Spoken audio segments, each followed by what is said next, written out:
The top story we're tracking this hour, marking a new phase of engagement between India and Southeast Asia. Indian Prime Minister Narendra Modi arrived in Jakarta yesterday. PM Modi is on a three-nation visit to Indonesia, Malaysia and Singapore.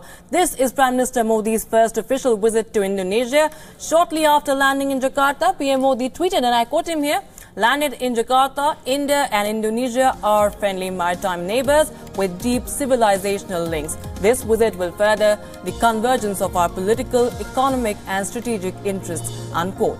The Prime Minister's first official engagement would be a visit to the Kalibata Hero Cemetery in South Jakarta, where he will be paying homage to the Indonesian national heroes who died fighting in Indonesia's War of Independence. He will then be accorded a ceremonial reception at the Presidential Palace, which will be followed by talks between him and the Indonesian President. Both sides are expected to ink agreements in the fields of defense, space and science and technology. Later in the day, PM Modi will be attending an event organized by the Indian diaspora. After his Indonesia visit, PM Modi will be making a brief halt in Malaysia to congratulate the new Malaysian leadership. He will then leave for Singapore on the 31st of May for a three-day visit, which will be his first official visit to the state. PM Modi says the focus of his Singapore visit is to enhance the bilateral partnership. He will also deliver the keynote address at Shangri-La Dialogue on the 1st of June.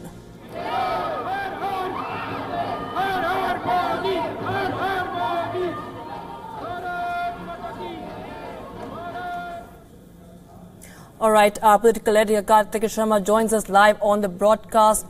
Good morning, Karthik. This is, of course, the first leg of PM Modi's three-nation tour. Tell us first that how does the ties with Indonesia form significance as part of India's Act East policy? See, it's significant in multiple contexts. For example, Indonesia is the biggest ASEAN country. Indonesia is the biggest trading partner. Indonesia is a bulwark against radical Islam. Indonesia is one country which is important to us because we have pre-colonial contacts with them. They were both cultural, they were political as well. When I say cultural, the cultural codes of Indonesia emanates from Hinduism and Buddhism. The religious life clocks around Islam.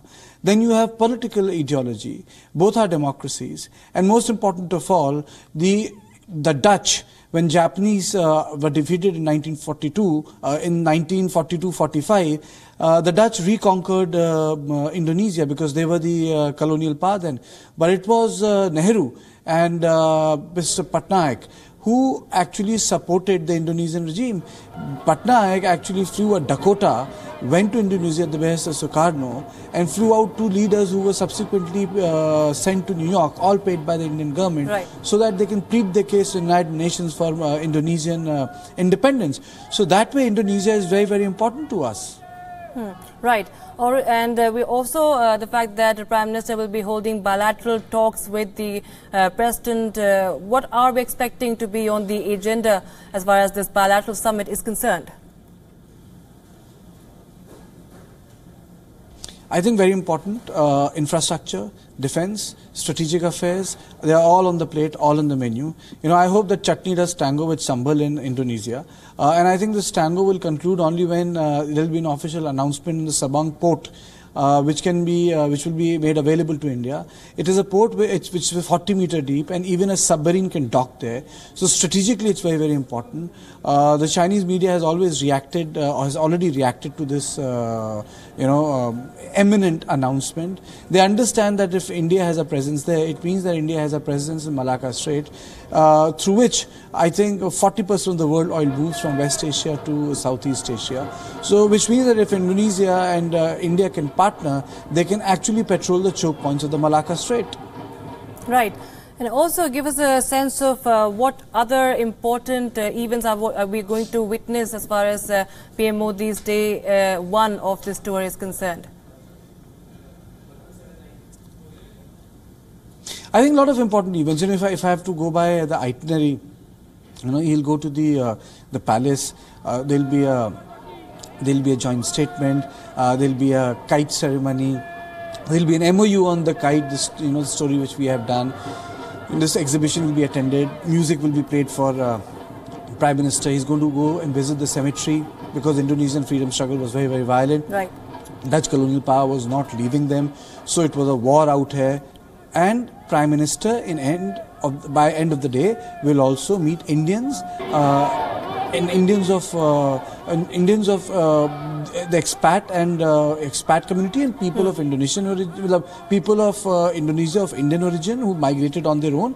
And lastly, once that is done, there will be a meeting with the business forum, where Prime Minister will ensure that Make in India does not eclipses the collaborative spirit of Indonesia and India. Right, Karthikeya. Also, as you mentioned, one of the attractions for today is the kite ceremony. Tell us more about it and the significance as far as that ceremony is concerned.